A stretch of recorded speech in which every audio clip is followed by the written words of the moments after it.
પપ્પા મને છે ને દિમાગમાં એક પ્રશ્ન આવ્યો બોલ. છે કે ગુસ્સો અને પરણેલા પુરુષ આ બંને વચ્ચે શું સંબંધ છે? બહુ નજીકનો સમય છે બેટા. નજીકનો? હા. કેવી રીતના પપ્પા?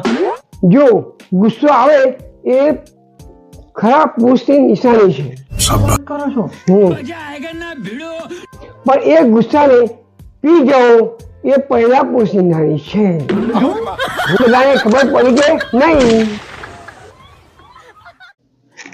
પપ્પા મને છે ને દિમાગમાં એક પ્રશ્ન આવ્યો બોલ. છે કે ગુસ્સો અને પરણેલા પુરુષ આ બંને વચ્ચે શું સંબંધ છે? બહુ નજીકનો સમય છે બેટા. નજીકનો? હા. કેવી રીતના પપ્પા? જો ગુસ્સો આવે એ ખરાબ પુરુષની નિશાની છે. વાત કરો છો? પણ એ ગુસ્સાને